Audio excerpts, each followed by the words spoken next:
Chapter 26. Rainy Night in Wa City, 18. Doomsday Spiritual Artifact Master. Concentric circles. A small white lotus flower concentric circles as Song Ke chased Zhuang Qingyan around the room. The sound of faint movements reached them from the doorway. The door of this room had been mostly broken for a while now. Through the gap, a strange little boy peeked in, secretly observing them. Upon meeting their gazes, the boy's shoulders trembled, and he quickly ran away in fear. Embarrassed, Song Ke put down the half-folded table she had been holding. Had she scared the boy away? After about half an hour, the boy tiptoed back, still hesitant to come in. His curious eyes lingered on Zhuang Qingyan's right leg and wheelchair for 2 seconds before swiftly moving away and landing on Song Ke. He stared at her with curiosity. Song Ke felt stiff under his gaze, refraining from making any sudden movements. She had never been good at dealing with these soft and delicate human cubs. The only one she could somewhat consider familiar was Uncle Bing's son, Xiao Bao. However, that rascal was always throwing stones at her, giving her a bad impression. Whenever she saw him, she just wanted to kick his butt. This boy was different from Xiao Bao. He was much more timid. Nervously, Song Ke sat on the chair. Her gaze coincidentally met his. The boy had soft brown hair, with curls falling around his ears. His small face was fair, and he wore finely crafted long sleeves and pants that made him look like a model from a magazine. Song Ke glanced at him, then took another look. He seemed oddly familiar? Wait a minute, she remembered. Wasn't this Xu Weiguo's son? Called Xu Xing? The day Song Ke left F-177 district from Fool's Wharf, Xu Xing had lost control of his abilities due to a scare involving Aunt Qing and Xiao Bao. Wu Juman and the others had knocked him unconscious and taken him away. She didn't expect to meet him again here, so, in a way, they were still from the same hometown. Song Ke nervously fiddled with the hem of her clothes, building up her courage for a while. Finally, she mustered the bravery to greet Xu Xing, but as she lifted her head, the boy had run away. Song Ke, the second day, the third day, the fourth day. For the next week, Xu Xing would come by Song Ke's door, circling around, checking if she was there. Sometimes he caught glimpses of her testing new spiritual weapons. He would linger at the door for a while, his eyes curiously fixed on her. However, he was very shy and well-behaved, always smiling innocently at Song Ke with his eyes bent, yet he never dared to come inside. During this time, Zhuang Qingyan was often not in the room.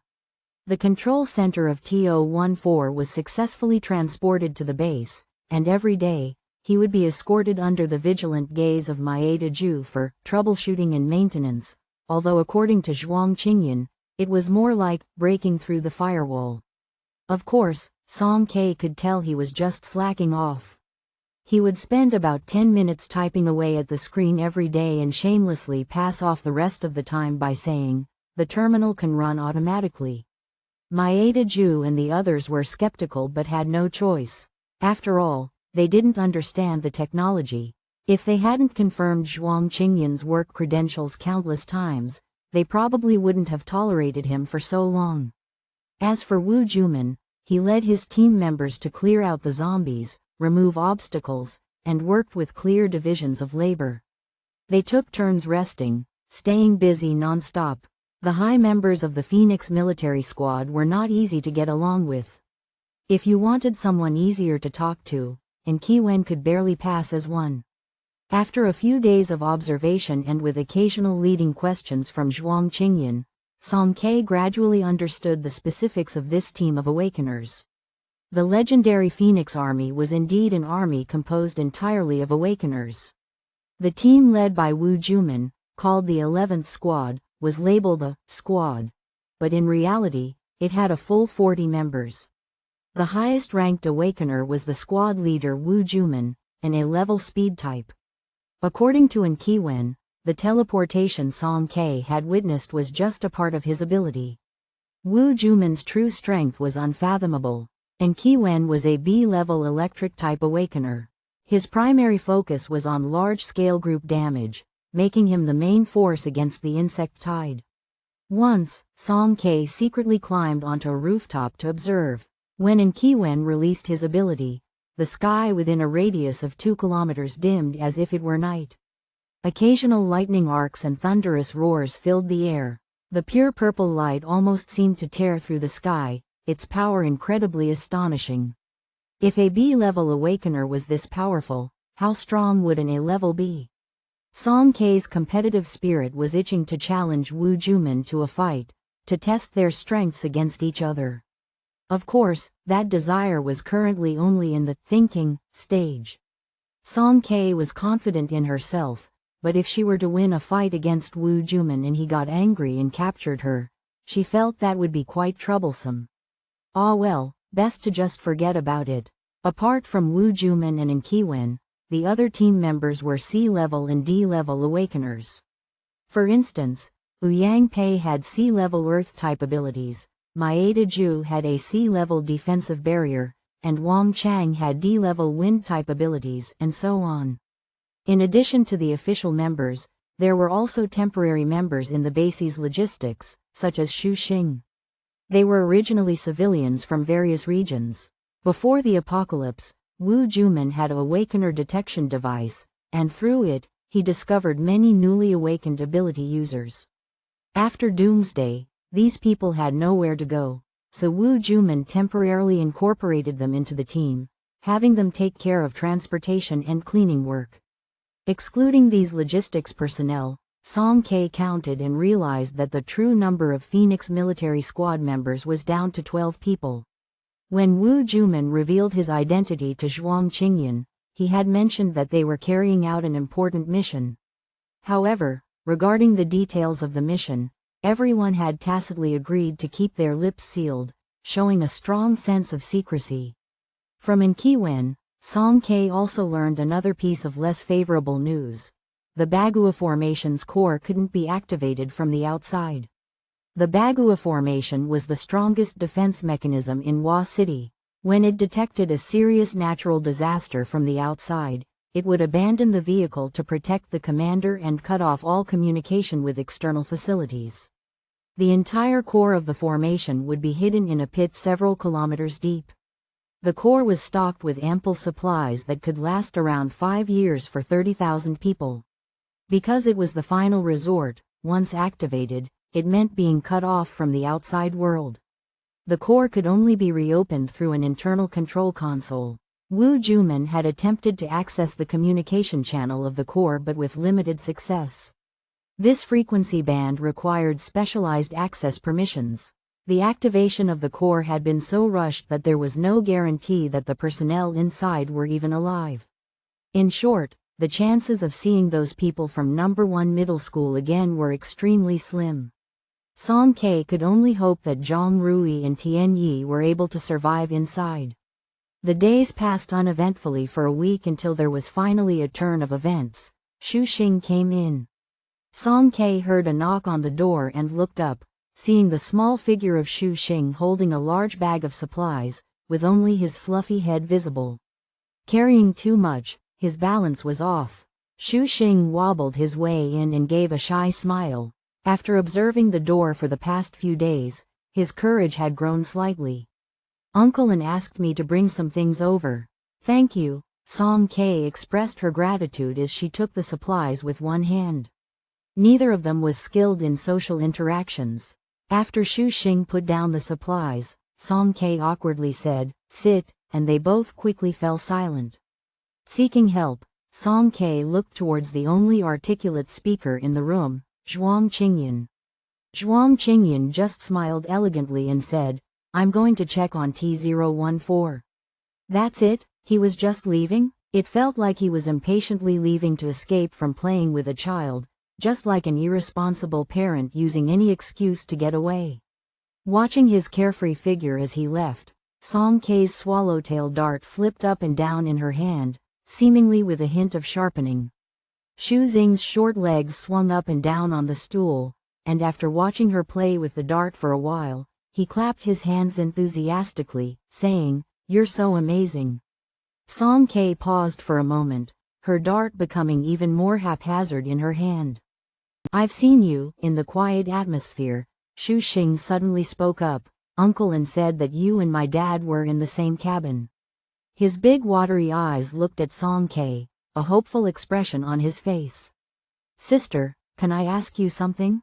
Song K couldn't possibly refuse. Yes. Do you know where my dad went? Huh? My dad, his name is Shu Weiguo, contact number is 0424X. The child had pretty good memory, he immediately recited his parents' information. Thinking for a moment, Song K recalled that the civilian starship had last landed in a food factory in the northeastern suburbs of Hua City. If nothing unexpected happened, Shu Weiguo should still be there, but that's assuming nothing unexpected. In the events of Doomsday, no one could say for sure. Seeing her not answering for a while, Shu Xing's big eyes filled with tears, and he started crying like dropping pearls, saying, Sister, I want to find my dad. Woo-woo, Dad? Song K, don't be like this. How did you end up crying while talking? During this period, Zhuang Qingyan hadn't been resting well. During the day, he had to deal with the gloomy Maeda Ju and also divert his attention to breaking through the firewall of T014. He wasn't lying about this point. Although he owed a bit to a friend who shared knowledge on how to bypass AI monitoring on the Star Network, it wasn't his expertise. He had to grope through each step, and he had to make Maeda Ju believe he was repairing and troubleshooting. It was far from easy. At night, when he stayed in the same room with Song K, the girl would just flop onto the bed without a care and fall asleep. But Zhuang Qingyan couldn't do that. He had been extremely cautious since childhood. He absolutely didn't allow anyone near him when he rested. Otherwise, with his vigilant consciousness, he wouldn't be able to fall asleep no matter what. If he were to tell this to Song K, that little girl would probably widen her eyes and mutter incomprehensibly, scolding him, so troublesome. Zhuang Qingyan tiredly pinched his brow, tilting the back of his wheelchair 45 degrees to transform it into a recliner mode. He relaxedly lay on it, hands resting on his belly, his mental ability gently enveloping the surroundings.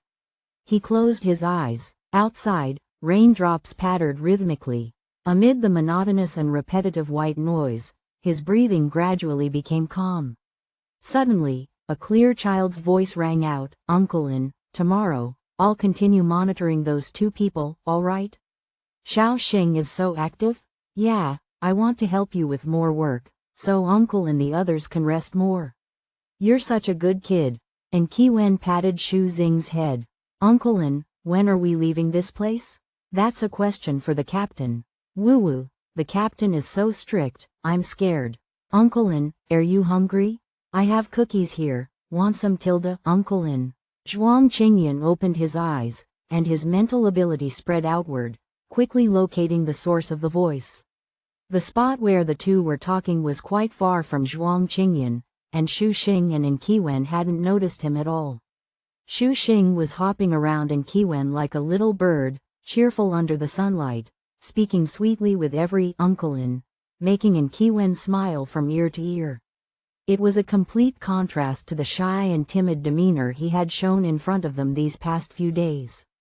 Zhuang Qingyan tapped his wheelchair's armrest, gradually narrowing his eyes. Ah, so it was a small white lotus after all. Chapter 27. Rainy Night in Hua City, 19. Doomsday Spiritual Artifact Master. Concentric circles. Your father is dead. Concentric circles. Shu Xing wanted you to accompany him to find someone? Yeah, you agreed? Song K nodded. She had no resistance to the soft and gentle human cub. When Shu Xing cried, she surrendered. With so many people in Azure Phoenix, Shu Xing didn't go to them for help, but came to you? I don't know, maybe he's timid? Thinking about Wu Juman's stern expression, it was indeed quite intimidating. Zhuang Qingyan emitted a soft hum from his nose, as if Song K were a foolish ruler bewitched by a femme fatale. Timid? Didn't you say his father was a smuggler? A sly and cunning merchant can raise an innocent son? Have you heard an old saying from the ancient civilization? A mouse's son can make holes. Quote? Don't understand? You don't even understand this, and you dare to believe strangers so easily? Song K gazed at him with pure and clear eyes, murmuring softly, I also believe in you. When we first met, weren't we strangers too? You even lied to me that you were a pharmaceutical researcher. Zhuang Qingyan's movement paused. Evidently that example was quite a failure. Aren't you afraid he'll deceive you? That child is an ice-type ability user of unknown level. Not afraid. What's there to deceive her about? She doesn't have money, and she's not as knowledgeable as Zhuang Qingyan. Apart from knowing how to fight a little bit, oh no, she's especially good at fighting. Anyone who wants to deceive her needs to think twice. The long spear in Song K's hand spun into a beautiful floral pattern. Whoever deceives me, I'll beat them. Truly straightforward and brutal way of thinking. Zhuang Qingyan choked. As you wish. Song K zipped up her backpack, turned to him and asked, Are you going? Zhuang Qingyan was reading her old light screen, not even looking up as he coldly refused, Not going. Song K stared at his profile for a few seconds, feeling that he seemed somewhat unhappy. It wasn't like the time at the safe zone when he insisted on escorting her to the entrance and said those mushy words.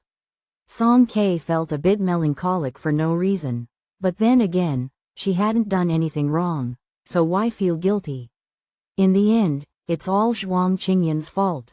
After several days of effort by Wu Juman and the others, the roads around Hua City had mostly been cleared, and even the number of zombies had sharply decreased. Song K had gone out twice in the past few days, disappearing for a while without drawing too much attention. If she walked a bit faster, she could go and return before nightfall. Amid the ruins of steel and concrete, Song K moved swiftly, occasionally stopping to ask, Are you tired? Xu Xing was chasing her, his little face flushed, panting heavily, yet he managed to keep up. Sister, I'm not tired. Almost forgot, he's also an awakener, and an ice type with strong offensive abilities. Song K always saw him as a harmless kid, but in reality, Xu Xing's physical qualities had already surpassed those of an average adult man. Hua City suburban area, food factory. The guard post 2 kilometers away had collapsed and been abandoned. The 500 square meter warehouse stood silently. Song K had a bad feeling. She whispered to Xu Xing, Wait here, I'll go over and take a look first. Xu Xing gripped the straps of his backpack and nodded obediently. Like a nimble deer, Song K lightly stepped along the wall, smoothly climbed onto the roof, and looked inside through a skylight. The interior of the warehouse resembled a garbage disposal site, with rotten food covering the floor. A sea of people could be seen, all zombies. Song K searched for Xu Weiguo's figure, but distinguishing individuals in the crowd of zombies, pressed shoulder to shoulder, was quite challenging.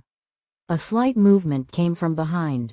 Song K turned around, only to find that Xu Xing had also climbed up without her noticing. She raised a finger to signal him to be silent. Xu Xing immediately understood and covered his mouth with his small hand. His gaze shifted around, and when he saw the huge number of zombies inside, his eyes widened in shock. Fortunately, Xu Xing was just scared.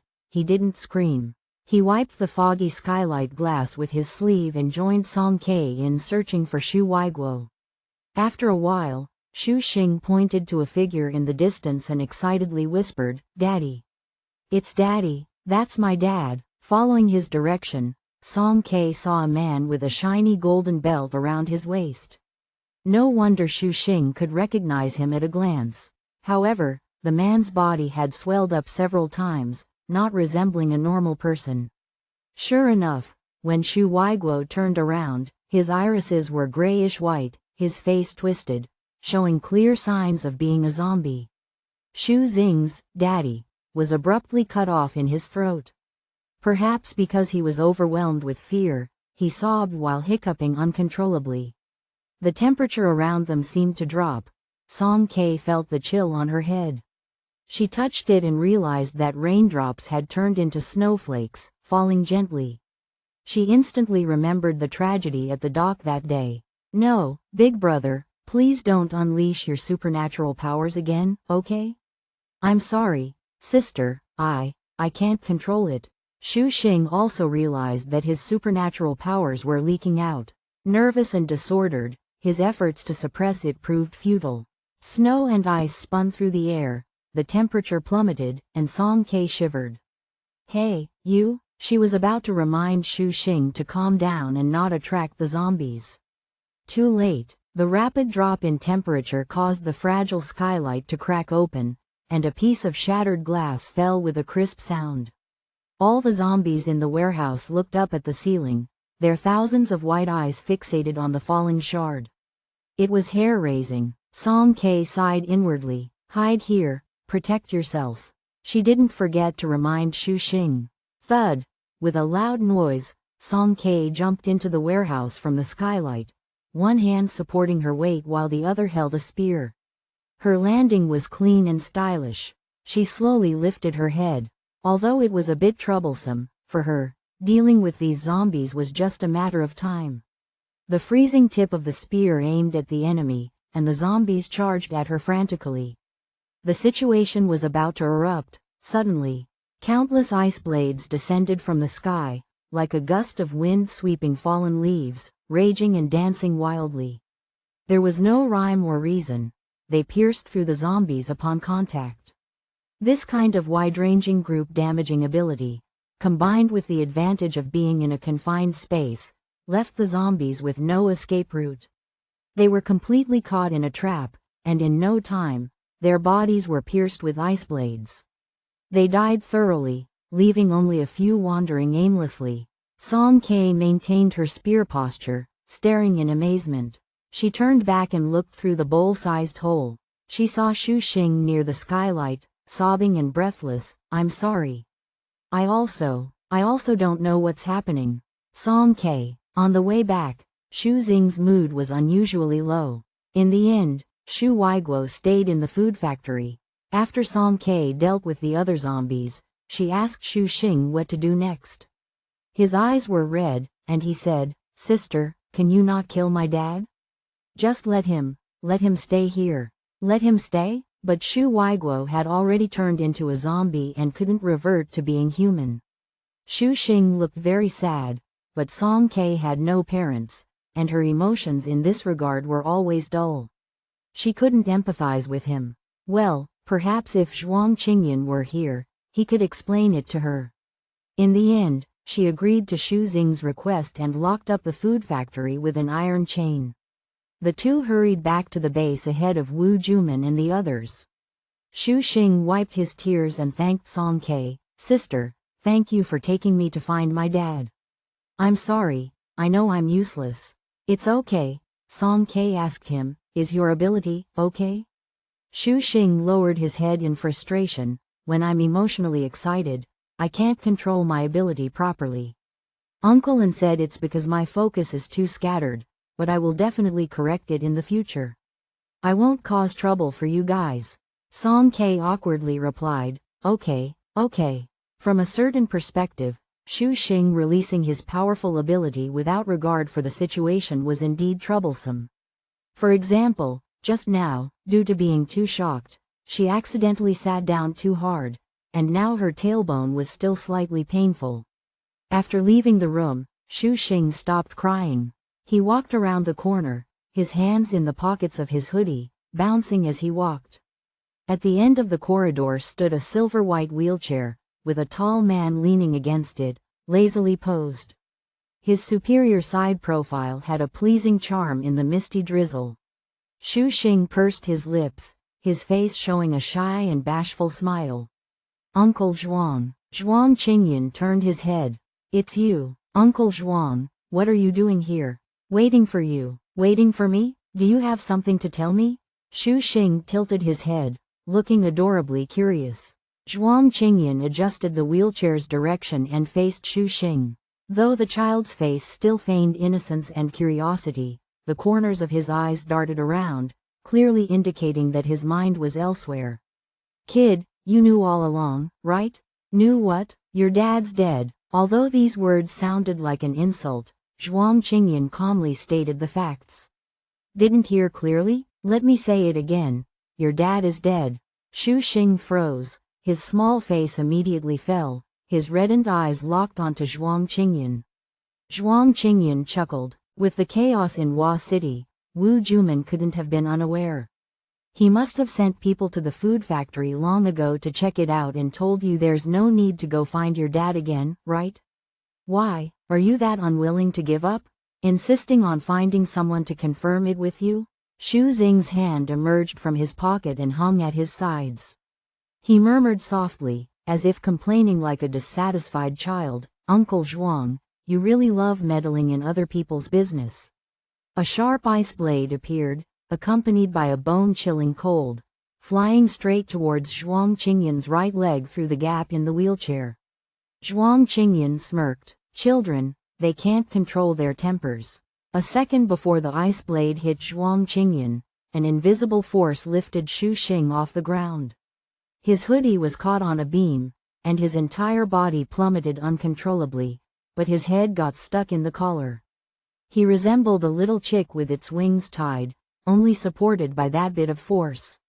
Let me go, put me down, you jerk. Shu Xing finally panicked. He flailed his limbs desperately, gnashing his teeth and brandishing his claws like an angry little lion. The innocence and purity on his face disappeared, replaced by gnashing of teeth and irritability. This person who's wheelchair-bound, turned out to be an awakener. How infuriating, he's so mad. Zhuang Qingyan admired his predicament, earnestly advising, kids need to learn to be self-reliant and not always rely on others. Especially on other people's thigh.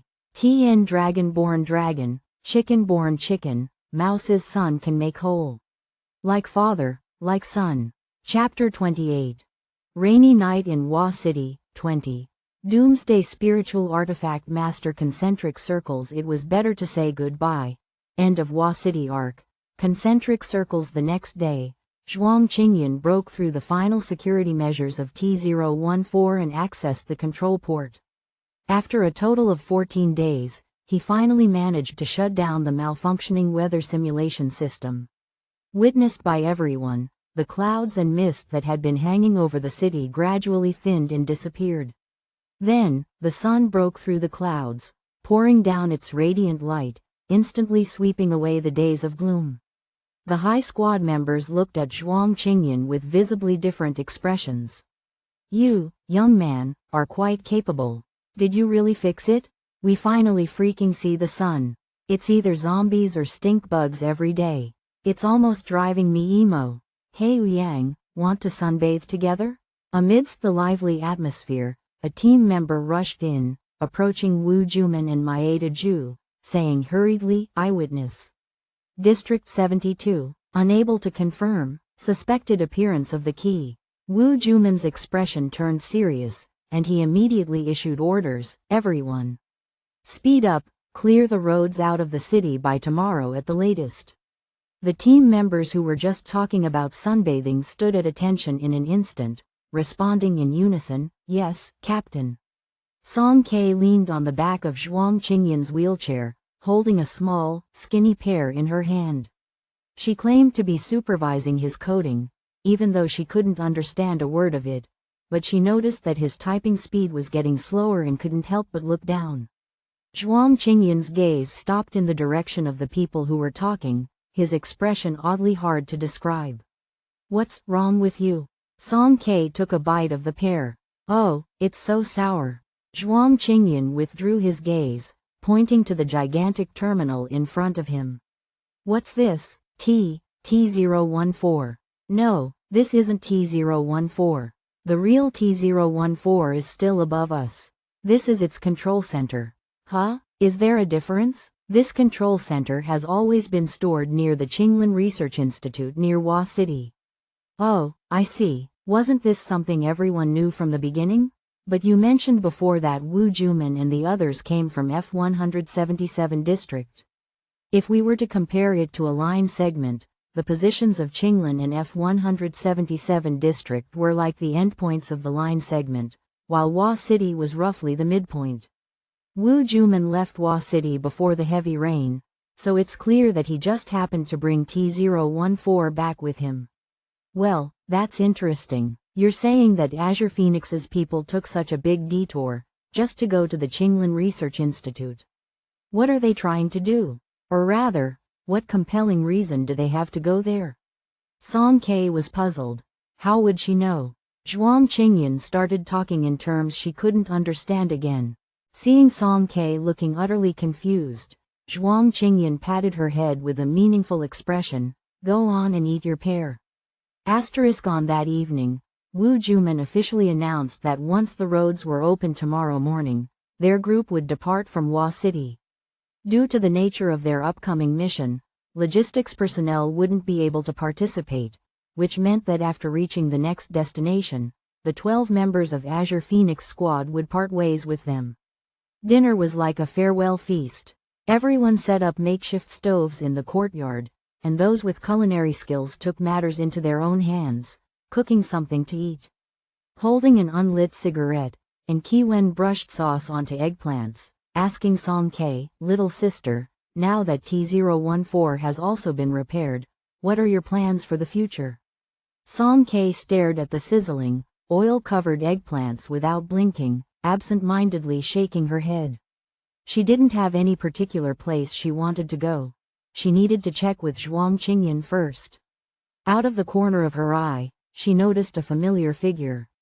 Xu Xing was wearing a light yellow sweater, his soft little face tilted as he listened to Yang Pei speak. He looked exceptionally docile. Song Ke waved at him, wanting to invite him over to eat. However, when the little guy saw her, he first looked happy, but then his expression changed as if he had seen a ghost, and he scampered away. Song Ke, a familiar casual voice came from behind. Hey, everyone's here? Song Ke turned around and saw two figures slowly approaching. It was Zhuang Qingyan and Wu Juman. After spending this period of time together, although Wu Juman hadn't completely let down his guard against Song Ke, she had kept a low profile these days, playing the role of a law-abiding citizen. She hadn't caused any trouble, so Wu Juman's attitude was slightly less hostile. He didn't threaten to detain her at every turn. Commander Wu, do you have any sensible suggestions about our next destination? Zhuang Qingyan deliberately ignored a certain figure that had fled, chuckling softly. Wu Juman glanced at Song Ke and spoke coldly. The Alliance has regulations for the management of awakeners. Since you've awakened, you should register as soon as possible. Registered awakeners are recognized by the Alliance. Otherwise, you'll forever remain a black household. Song Ke, who had 18 years of experience being a black household, felt like a knife had stabbed her in the back. However, would registering as an awakener grant her an official identity? Song Ke felt a bit intrigued. Where can I register? All the C District cities are fine. C District has had awakener bases before, but they weren't open to the public, and Kiwen flipped the eggplants, then continued in a carefree manner. But with the current situation, starships are out of service, and it's difficult to travel anywhere. Oh, by the way, we're headed to District C-72. You can ask the captain to give you a lift. C-72 District? Ferrara, the city of music and art? Zhuang Qingyan suddenly spoke. Yeah, you know about it?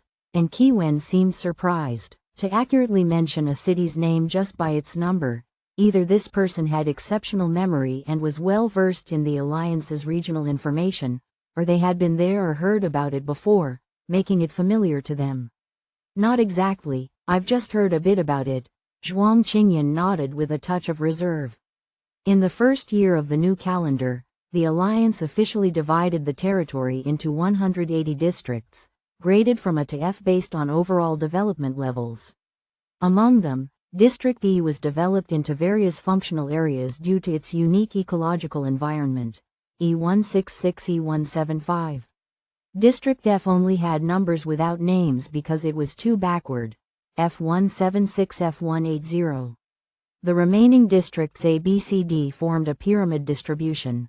Apart from the distant and mysterious District A, A1, A5, the opulent District B, B6, B25, where the privileged gathered, and the most numerous but unremarkable District D, D76D165, the technologically advanced and well-managed District C, C26C75, became the sought-after, ideal country for the majority. District C consisted of 50 cities, each with its own irreplaceable uniqueness. Like District C72, Ferrara not only had nearly 1,000 large and small retro opera houses but had also achieved a state of mastery in the application of holographic projection technology. In this land where floating and leaping musical notes and imaginative ideas were everywhere, singers, poets, painters, playwrights from all over the world gathered together, hoping that one day they could step onto the brilliantly shining stage of the stars and fulfill their lifelong pursuits. In addition, Ferrara had a governing official who was the most free in the entire alliance. "Do you want to go to Ferrara?" Zhuang Qingyan asked Song Ke. Song Ke nodded. Becoming an officially registered awakener with a formal identity was too attractive a proposition. This way, she wouldn't have to hide for her entire life, and she could proudly say to others, "Look. This is my ID." Zhuang Qingyan easily understood Song Ke's thoughts, smiled, and turned to Wu Juman. "I don't have any objections. It depends on Captain Wu's agreement." Though Wu Juman's demeanor was cold and tough, as an excellent military personnel, he inherently possessed a sense of duty and compassion. Otherwise, when they were in District F-177, he wouldn't have allocated half of the starships to transport civilians. "Okay," Wu Juman nodded coldly, "but I'm only responsible for taking you to District C-72. It meant that after reaching District C-72, they would have to find their own way, just like the logistics team members. Zhuang Qingyan expressed his understanding. "Of course, thank you, Captain Wu. Little sister, are you willing to come with us this time? Here, have a skewer." And Kiwan's roasted eggplant was finally ready. After being politely declined by both Wu Juman and Zhuang Qingyan, it was Song Ke who took one skewer. She stared at the reddish surface for a while and then took a bite. "Oh, it's so spicy." The day of departure arrived quickly. As the light of dawn was just breaking, Song Ke was awakened by a faint rustling sound, footsteps. Though the footsteps were numerous, they weren't chaotic. They were well trained, landing softly. If it weren't for her keen supernatural senses, she might have easily overlooked them. She rubbed her eyes, sat up from the bed, and all traces of drowsiness vanished. However, upon a quick glance, she realized the single bed across from hers was empty. Zhuang Qingyan was nowhere to be seen. It was only at the second look that she noticed he was seated by the window, lifting the curtain to look outside. Song Ke felt a touch of surprise. She hadn't expected Zhuang Qingyan to be so alert, waking up earlier than she did. "Who is it?" "Azure Phoenix's people." Song Ke immediately became anxious. Are they trying to sneak away? Wasn't it agreed that they would be taken to District C-72? Could they really just renege on that after a night's sleep? Zhuang Qingyan was speechless and choked up, defeated by her unexpectedly circuitous thought process. "No, it's not that." His expression turned serious. "Come over and see, the formation is activated." Song Ke jumped up in shock and hurried to the window. In the faint morning light, that familiar floating mall appeared once again. However, the former grandeur was no longer present. The massive architectural structure lay in ruins, leaning against the ground near the sinkhole. Shadows gathered around it, as if a fair number of people had congregated. Song Ke put on her coat. "Let's go and take a look." The two of them reached a nearby hilltop. From the elevated position, they saw people emerging from various entrances. Unlike the day the formation contracted and people fled in panic, those coming out now were dispirited and silent. Their demeanor was so quiet that it bordered on eerie. Some had looks of confusion, others were mournful and anguished. There were those with bloodshot eyes, their spirits distant and distracted. Homes were gone, the city was in ruins, and even the last refuge had fallen. From this day on, these individuals had become rootless wanderers. Apart from the people, there was also a significant number of zombies that had fled the area, and even half-human, half-zombie creatures in the midst of mutation. Song K didn't know what had transpired inside, but the scene was undeniably shocking. She had a foreboding feeling that this city might have to coexist with zombies in the future. Their position was quite conspicuous, and after a while, a hoarse voice called out behind her, "Song K." Song K turned around, her oversized coat fluttering in the night breeze. Zhang Rui stared at her intently, feeling like eons had passed. It had been less than half a month since they last saw each other, yet seeing Song K again felt like a world away. She was still alive, and that was wonderful. But what about him? Was he really still considered alive in his current state? The experiences of this period had been like the cruelest purgatory, shattering Zhang Rui's innocence completely. TN Black Household. A person with no household registration. Chapter 28.2. Rainy Night in Wa City, 20. Doomsday Spiritual Artifact Master Concentric Circles. It was better to say goodbye. End of Wa City arc. Concentric circles. If Zhang Rui could have foreseen how things would develop, he would definitely not have chosen to enter the formation. The descent of Wa City's Bagua formation was filled with extreme chaos from beginning to end. Day 1, the landmark mall at the heart of Wa City had 11 floors, with an atrium in the center and rows of shops and restaurants on either side. The crucial control center was located on the lower level, separate from the main structure. As one ascended, the available living space grew larger. When the gangway entrance closed, all the survivors fought over territory, engaging in physical altercations. Zhang Rui and his group managed to secure a small shop, mostly due to the intimidating presence of his supernatural ability. If Zhang Rui hadn't been there, they might not even have been able to hold on to this tiny space. "I'm so stupid. How could I be this stupid?" Zhang Qi's death had a significant impact on Zhou Anqi. She had lost her former vigor and spent her days crying. "Zhang Rui, whether you believe it or not, 3 years ago, I really didn't initiate bullying Song K." Zhou Anqi's eyes were red, as she revealed the truth behind that massive brawl. "It was Cao Yi who kept telling me. She said she was pretending and deliberately leading you on ambiguously. My mind got clouded, and I just wanted to teach her a lesson. Putting dead mice in her bag, tossing her uniform, test papers, and even splashing her with food, all of those ideas came from Cao Yi. Even your intimate photos were sent to me by her. I always thought of her as a friend."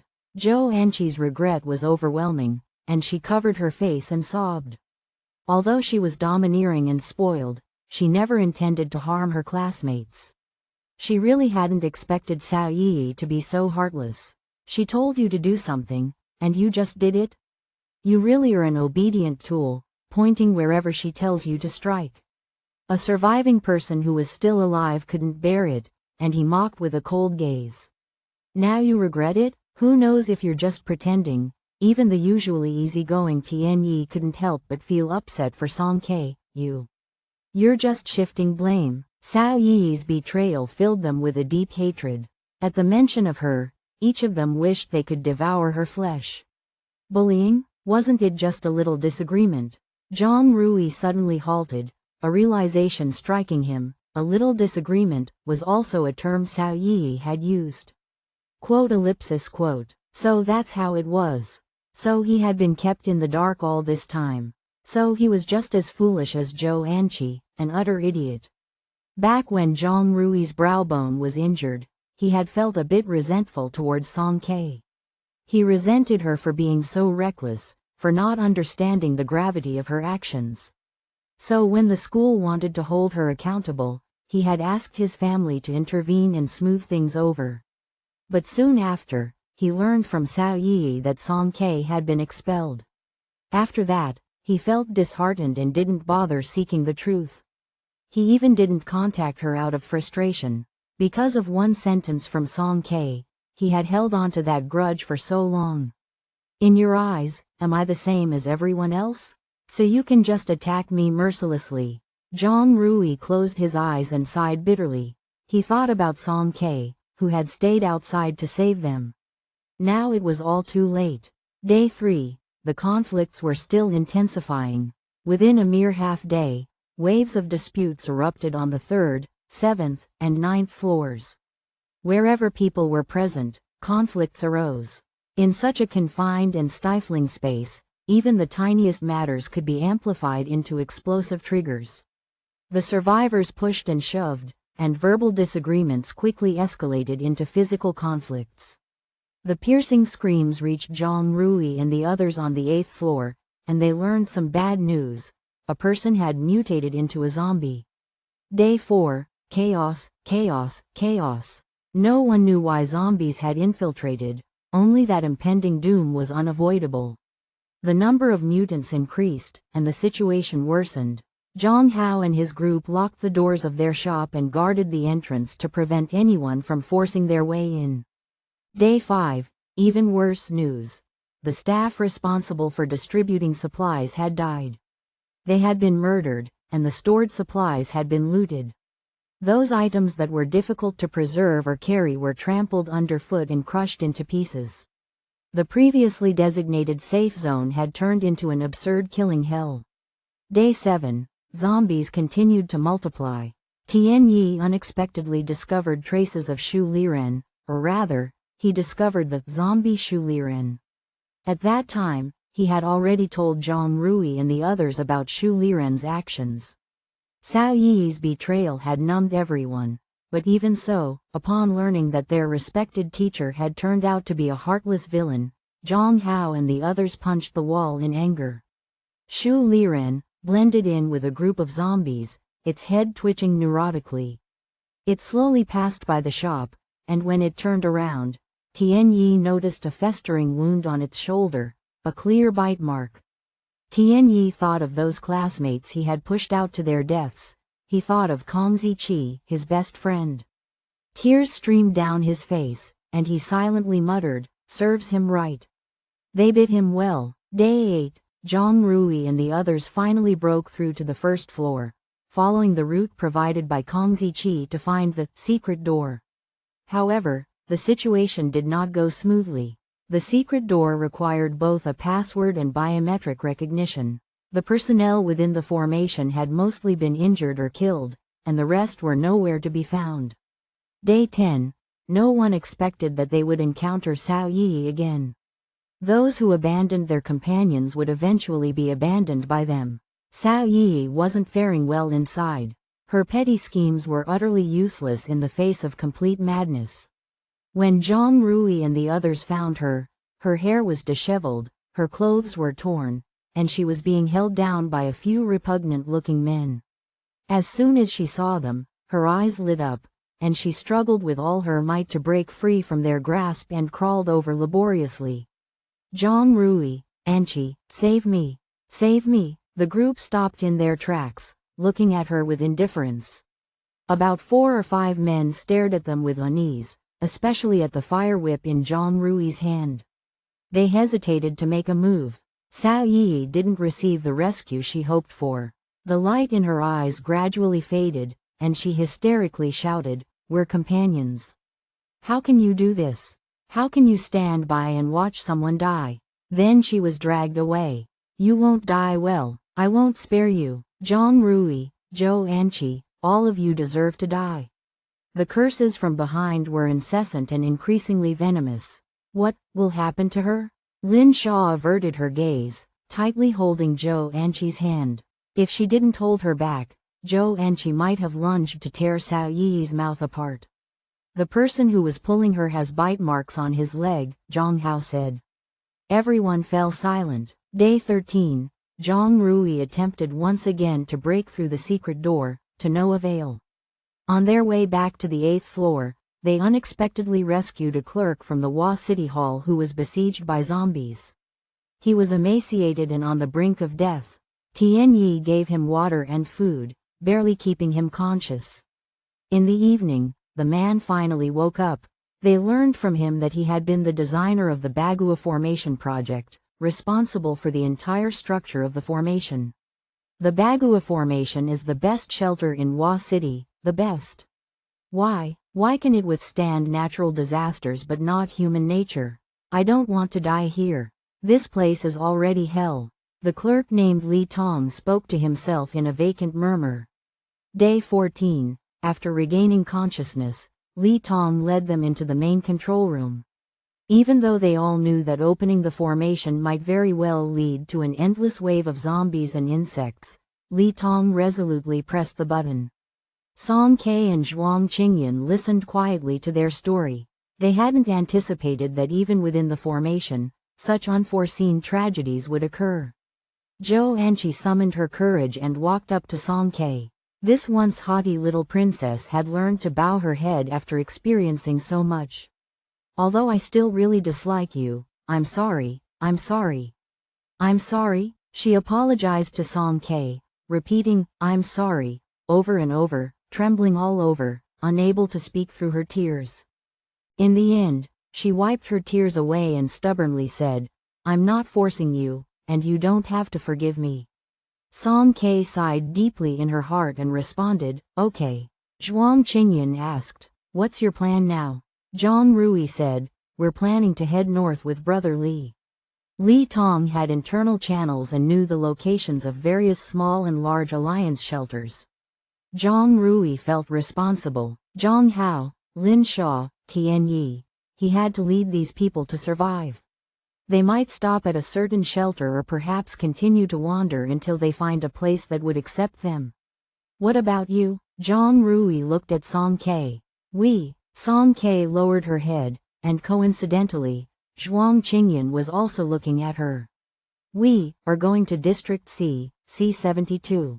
From the slope behind them, and Kiwan's loud voice echoed, little sister, get ready to leave Tilda. His booming voice startled the surrounding zombies, and they swarmed toward him like compass needles. And Kiwan exclaimed, here I go, and his purple light flickered as he started cleaning up with grumbling.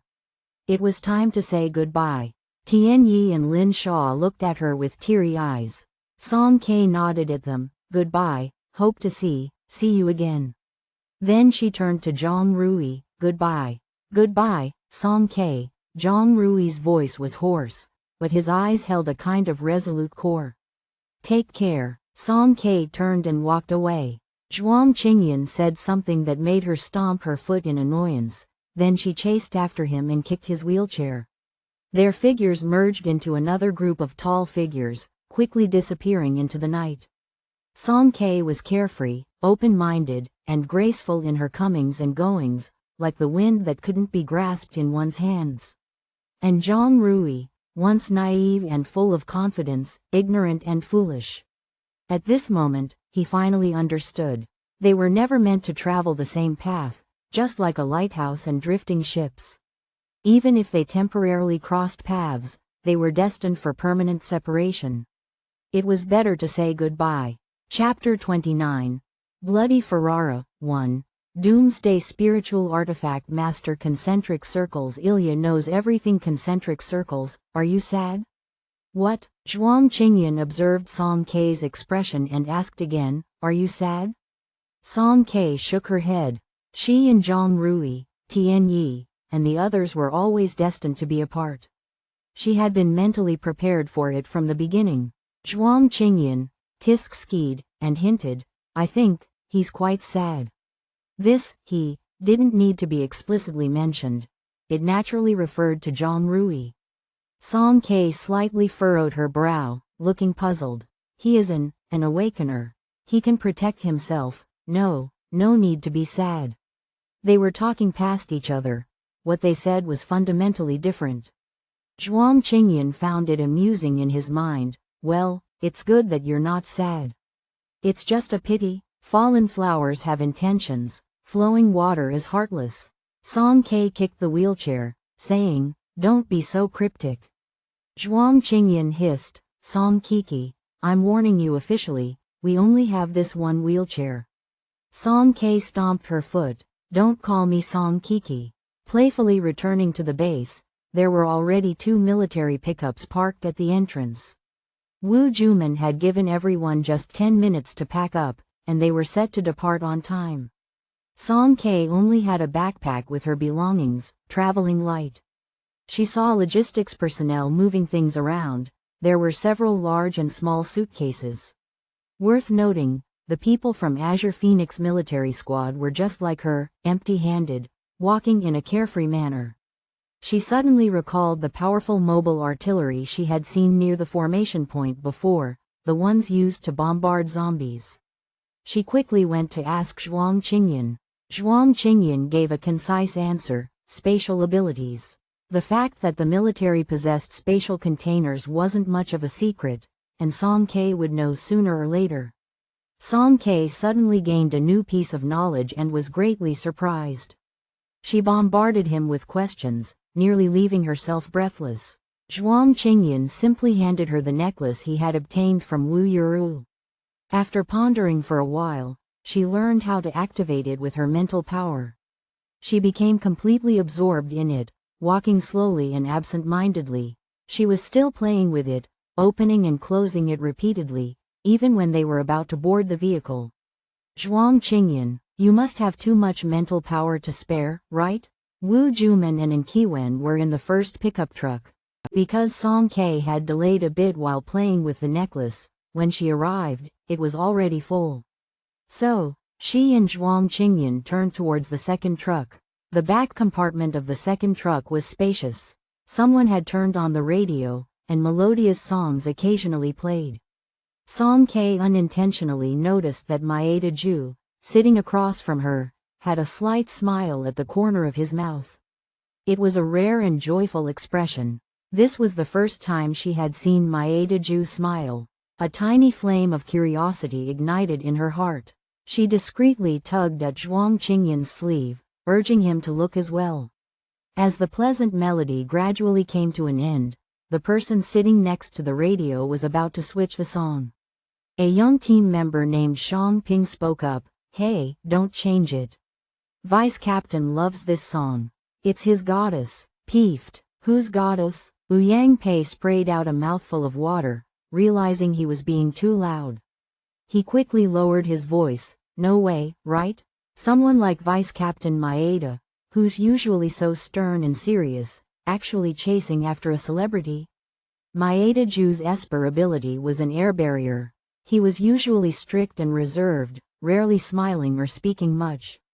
He held a reputation in the team second only to Wu Juman.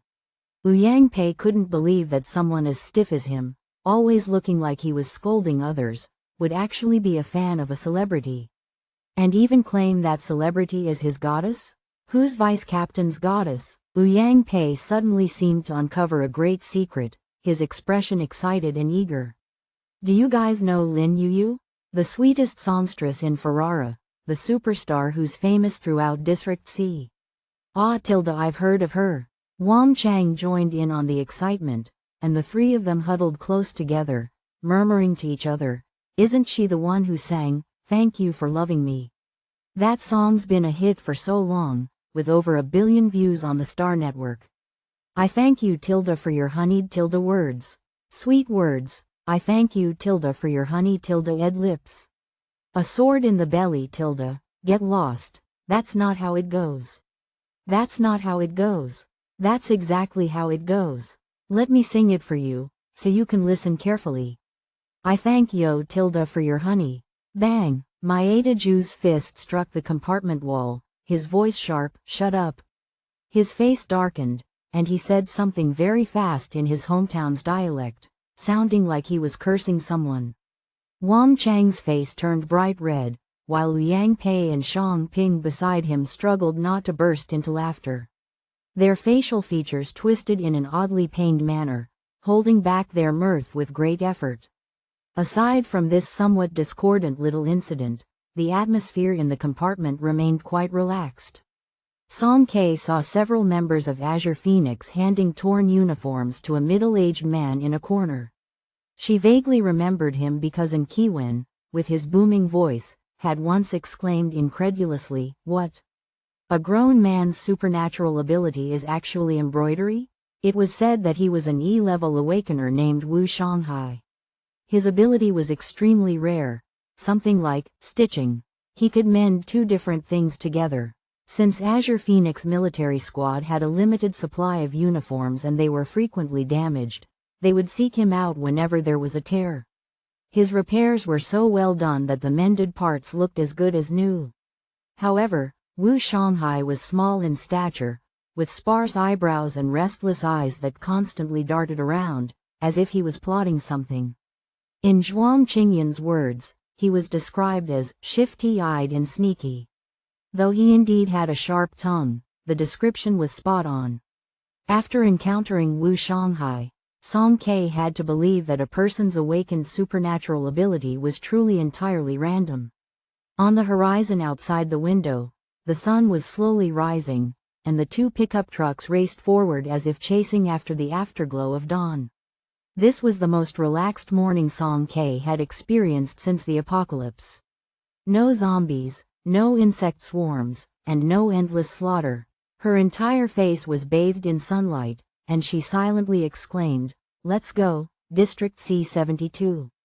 After 3 days and 2 nights of travel, Wu Juman's group safely arrived on the outskirts of Ferrara. Song Ke eagerly stuck her head out of the window, feeling the cool breeze on her face, causing her shoulder-length black hair to flutter and fly. At a distance, they could already catch a glimpse of a corner of Ferrara. Massive neon signs floated in the air, and the dreamy Ferris wheel gleamed like a diamond ring. High-frequency searchlights, balloons, and ribbons all shimmered, while high-tech holographic billboards continually changed images. Steam-powered flower boats weaved between countless skyscrapers. Ferrara truly lived up to its status as a sea-level city, with its technological advancement vastly surpassing that of Hua City. As the pickup trucks entered the city through the main road, the path was smooth and unobstructed. A wandering musician playing the guitar leaned against the city gate and upon seeing them, smiled brightly. He warmly sang while dancing around the vehicles, "Ferrara tilde the free Ferrara, it's the dream you linger in tilde." Their exaggerated performance startled Song Ke, and she silently withdrew her head. After a while, she whispered to Zhuang Qingyan, "Aren't there safety checks here?" After all, this was District C, wasn't this too lax? Even their District F had sentries stationed. Zhuang Qingyan, also gazing outside, had the blurry lights reflecting on his profile, making his expression all the more intriguing. Ferrara prides itself on freedom and art, welcoming every traveler from afar. However, while they may welcome you, it's not guaranteed they'll let you stay. Indeed, Ferrara's security was indeed good. The city was bustling with constant foot traffic, but not a single zombie could be seen along the way. It was as if the apocalypse Song Ke and her group had experienced in Hua City was just an illusion. The two pickup trucks eventually parked on the outskirts of the square. Going further into the inner streets was impossible due to their narrowness and heavy pedestrian traffic. When Song Ke got out of the truck, dozens of cool motorbikes zoomed past her, creating a chaotic scene. The convoy had barely moved about 10 meters when the intense music continued pounding in her eardrums. Song Ke raised her head, and the surrounding streets were adorned with colorful lights, constantly flashing in a bling-bling manner. She stared for a few seconds, only to find herself dazzled. Looking upwards, she saw towering skyscrapers that seemed to reach the clouds. Their steel and concrete exteriors emitted an intangible sense of pressure in the night. The whole city was enveloped in a light purple, dreamlike haze. As Wu Juman and his team got off the truck and walked only a few steps, the time struck exactly 8 o'clock.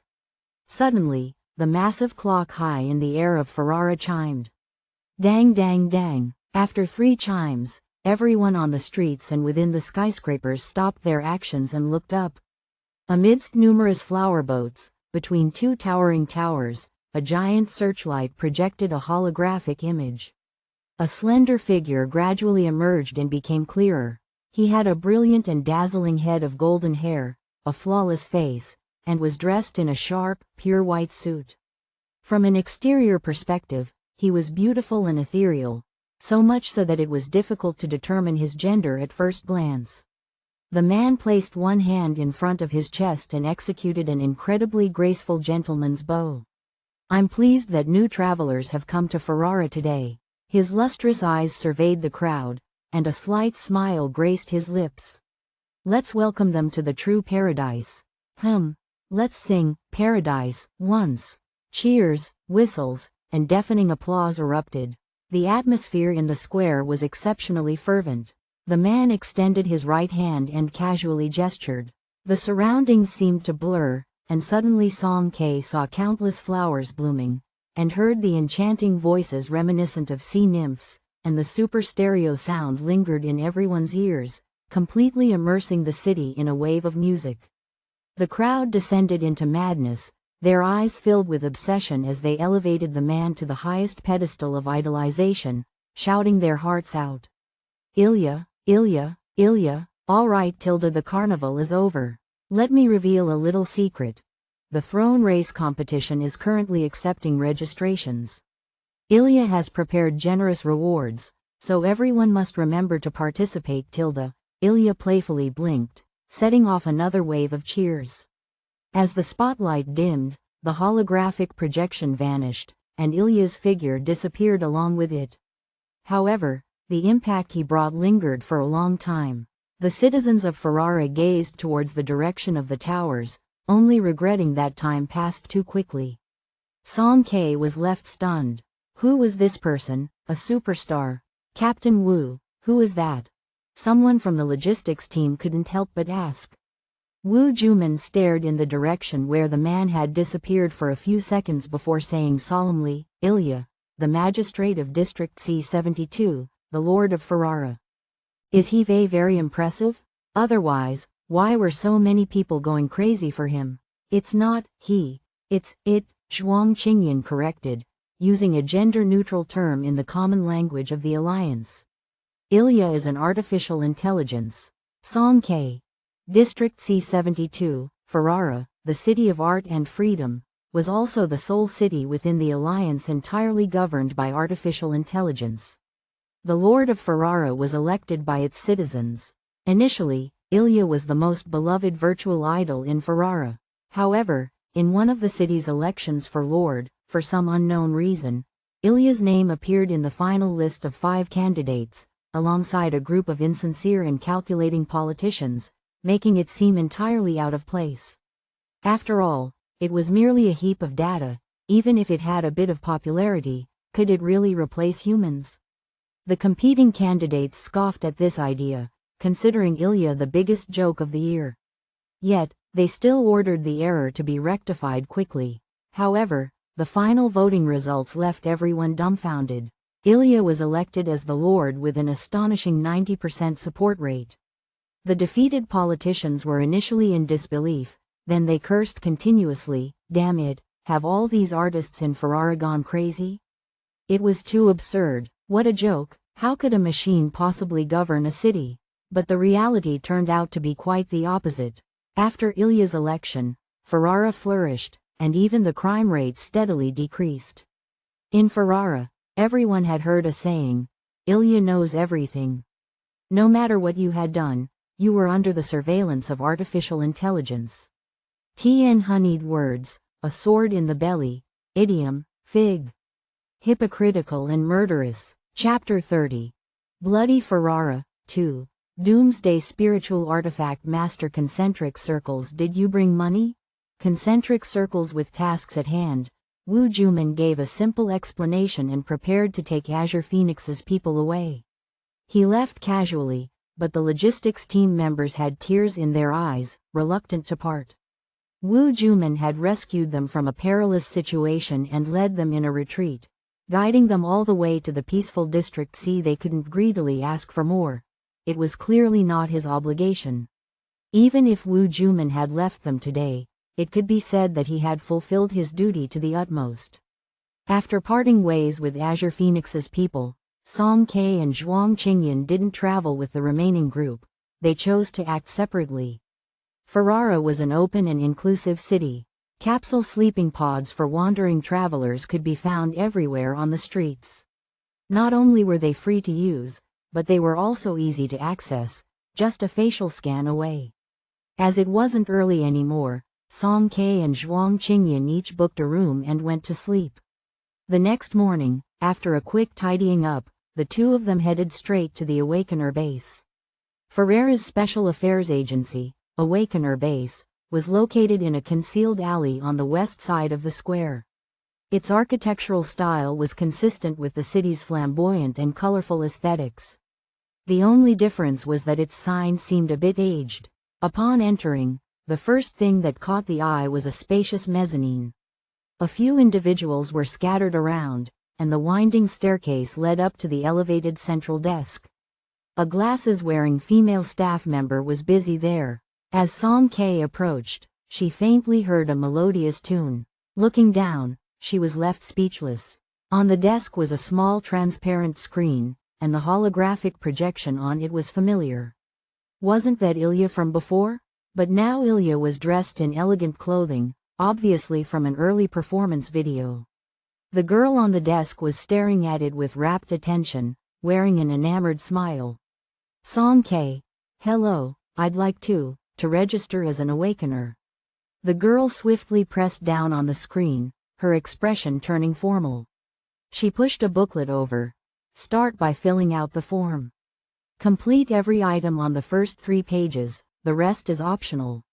Then go to the first room on the left for a photograph, turn right to the second room for genetic testing, and proceed to the second floor for an on-site Awakener evaluation. Once you've completed everything, come back to me. Oh, and remember to bring all the receipts. The instructions came in a rapid succession, and the pace was quite fast. Song Kei was getting dizzy, half remembering and half forgetting. Fortunately, she had Zhuang Qingyan with her, who had a good memory, or else it would have been a mess. Following the staff's guidance, Song Kei obediently filled out the form, then hurriedly went to take a photograph. She became nervous as soon as she had to take a picture. Her posture was unnaturally stiff, her lips pressed together, radiating a pitiful look. Luckily, there was no photographer in the room, only a mechanical arm controlling the camera. The emotionless electronic synthesized voice kept prompting with errors. Ding. Please tilt your head to the right. Ding. Detected that the person's expression is too stiff. Please relax and tilt your head to the right. Ding. Unable to detect the photographer. Please return to the center of the frame. Song Kei turned her head to the side, then accidentally tilted it too much and fell out of the chair. Zhuang Qingyan couldn't help but laugh beside her. Song Kei, just take a proper photo. Why are you bullying the machine? Song Kei glared at him angrily, shook her hand, took a deep breath, and managed to force a fake smile. The final photo turned out to be quite odd, and Zhuang Qingyan laughed for a full 2 minutes. After taking the photo, she went to the second room for blood drawing and genetic testing. Ferrara had specialized Awakener assessment equipment, much better than the inferior one Wu Juman had. It could not only test ability levels but was also said to calculate the upper limit of potential that could be unlocked in the future using artificial intelligence. The testing room was also fully automated. Blood was drawn first, then she lay down in a box of unknown purpose, getting scanned from top to bottom. Next was the Awakener verification room on the second floor. Its main purpose was on-site verification to establish local records for easy reference later. Song Kei finally encountered people again. Inside the room were 3 verification officers, 2 men and 1 woman, all sitting in a row. After the person in front of her came out, it wasn't long before they called out, "Next." Song Kei pushed the door open and entered. She was in a closed isolation room with glass only in front, and the speaker on the wall lit up with a green light. The voice of a verification officer came through. Please demonstrate your ability. Don't worry, we have top-notch security measures, so please release your ability to the fullest extent to facilitate our judgment. Song Kei's hand touched the edge of the table. 2 seconds later, the table disappeared, and she was holding a long spear in her hand, standing obediently in place. The verification officers were a bit taken aback. That's it, Song Kei nodded. If it was just a display of her ability, this was enough. It's a bit crude, isn't it? Doesn't feel particularly special. Well, can you change the shape of objects? This could be considered support ability? Maybe you could help the engineering department with waste material cleanup? I have quite a lot of furniture at home that I don't use. Was just wondering who could tidy it up. If you put it that way, this ability is pretty useful, huh? A practical garbage collector, ha ha ha. To be honest, if she's an E-level, I might consider hiring an awakener to help me with daily trash disposal. Doesn't sound bad, does it? The two male verification officers exchanged a glance and found themselves quite humorous as they burst into laughter. These people weren't as formidable as Zhuang Qingyan, who could immediately determine her ability type with just a glance. Song Ke absent-mindedly conjured a spear, and the long spear emitted a faint blue light as it traced through the air. The corner of the female evaluator's eyes seemed to catch something. She lifted her head and carefully examined the spiritual weapon. This thing in your hand seems to be an ancient civilization cold weapon, right? Does it have any offensive capabilities, or is it only suitable as a craft? Holding the spear with one hand, Song Ke didn't bother to use any techniques. She simply thrust it straight ahead. Stab! A deeply seated crack appeared on the so-called wall with top-notch security, and a powerful shockwave surged over the wall, overturning the evaluation forms the officers had on the table. The next moment, the entire glass window shattered with a loud boom, and fragments rained down. Oops, used too much force. Song Ke felt a bit guilty. The three verification officers. What damn handicraft, what cursed supportability. She was obviously a living star of disaster. They had actually thought about having her clean up garbage. Were they eager for their lives to be shorter?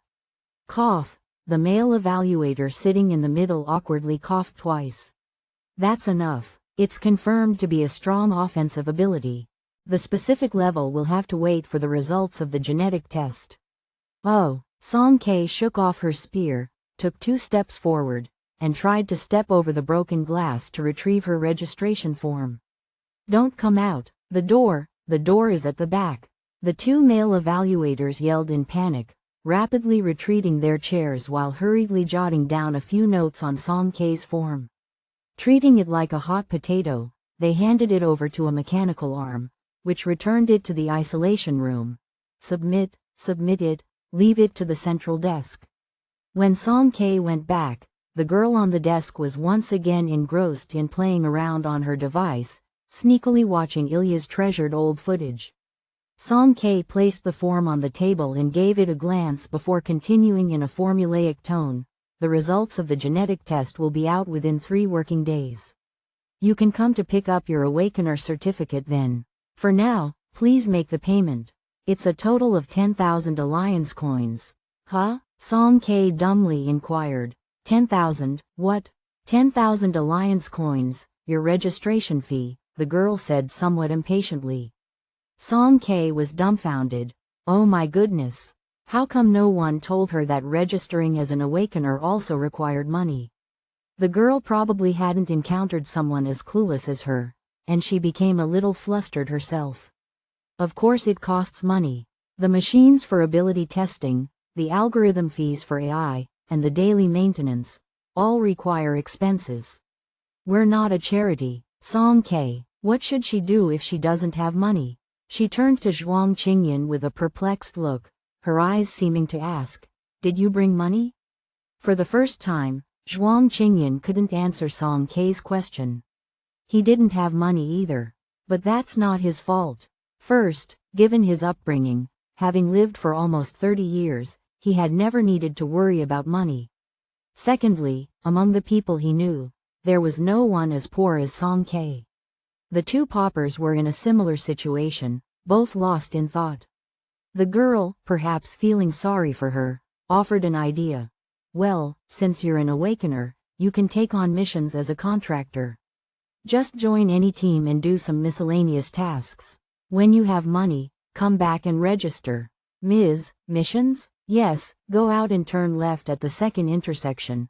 Walk straight for 100 meters, and you'll find the Special Affairs Commission Center. Ferrara, Special Affairs Commission Center. This was a more impressive building, and it was evident that the people coming and going possessed strong auras, the majority being awakeners. A bald man with an arm as thick as Song K's waist sat atop a sculpture at the entrance, his legs spread wide, arms crossed over his chest.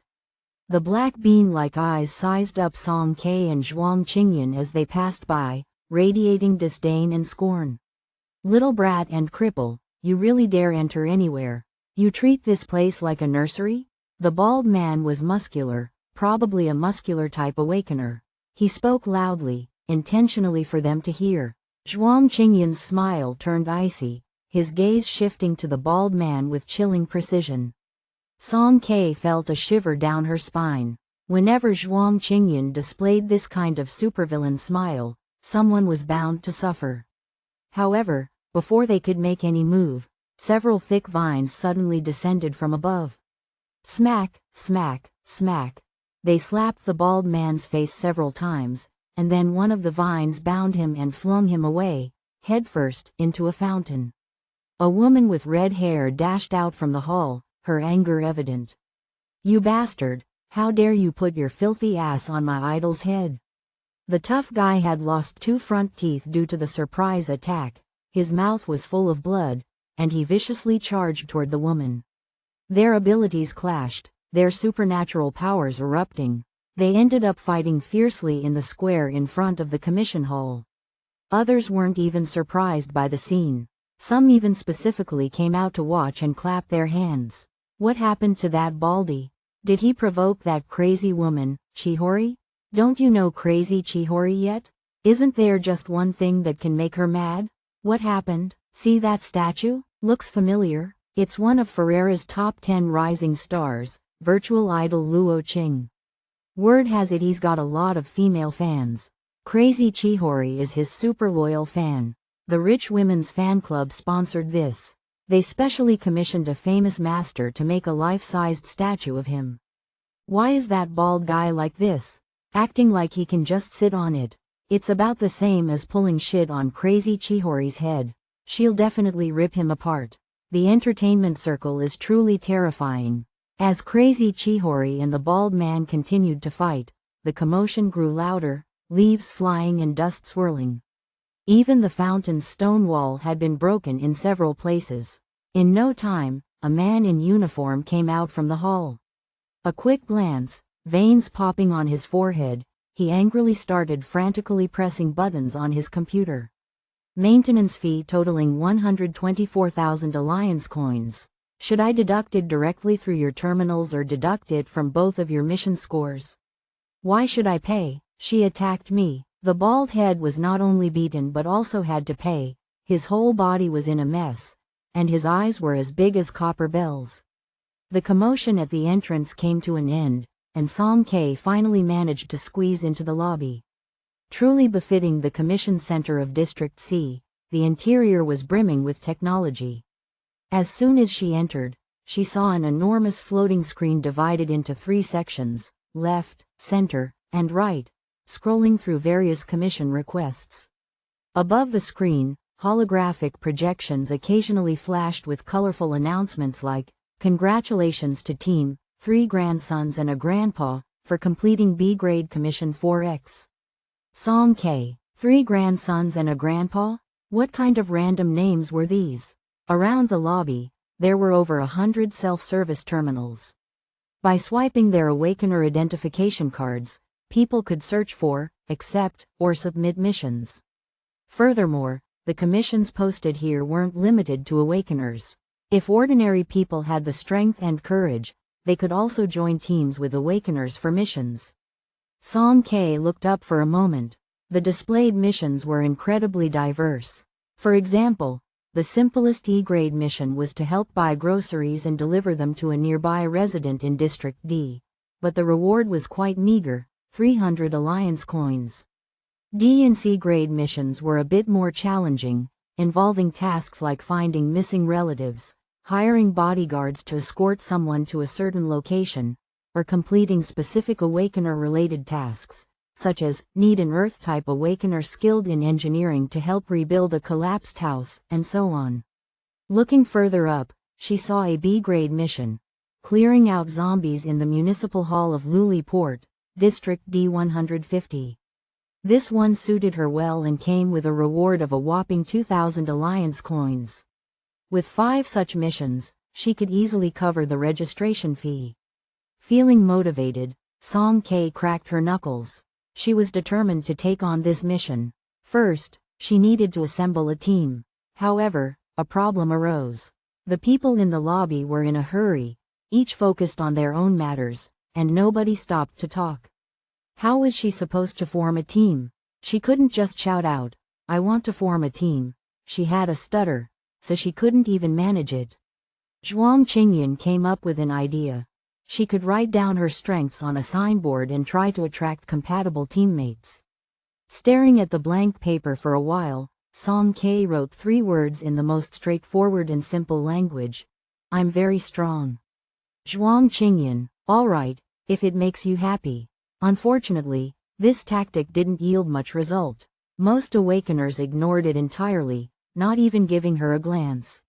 Occasionally, a person with nothing better to do would pass by, read the 3 words, and burst out laughing. Song K was quite annoyed. If she were more eloquent, she would probably confront them and ask, "Why are you laughing? I really am strong. Don't believe it? Let's spar." She had been squatting there for nearly an afternoon, and her corner remained completely ignored. Song K also began to see the pattern. Most of the awakeners coming and going here already had established teams with fixed benefit sharing arrangements. They were cautious about admitting newcomers and leaned more towards physically strong males. Not only did she appear thin and frail, but she was also accompanied by a wheelchair-bound companion, a combination that, at first glance, indeed lacked competitiveness. Song K wasn't willing to accept defeat.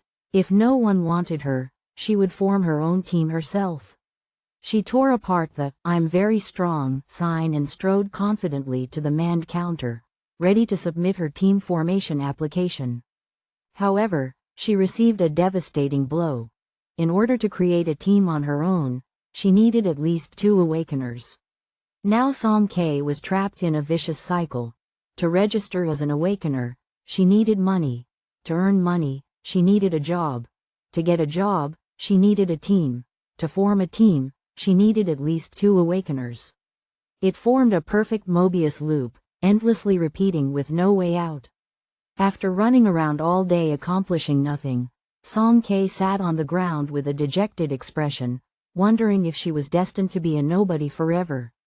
Zhuang Qingyan had accompanied her through the whole ordeal, and now he consoled her with a helpless smile. "Don't be so disheartened, it's just forming a team."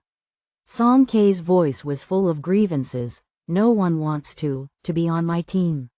"How can that be? Isn't there a ready-made candidate?" Song K's eyes lit up as she quickly looked up. "Who?" Zhuang Qingyan gave a cryptic smile. "This person does not have much brains, quite fiery in temper, but could be reluctantly used to make up the numbers."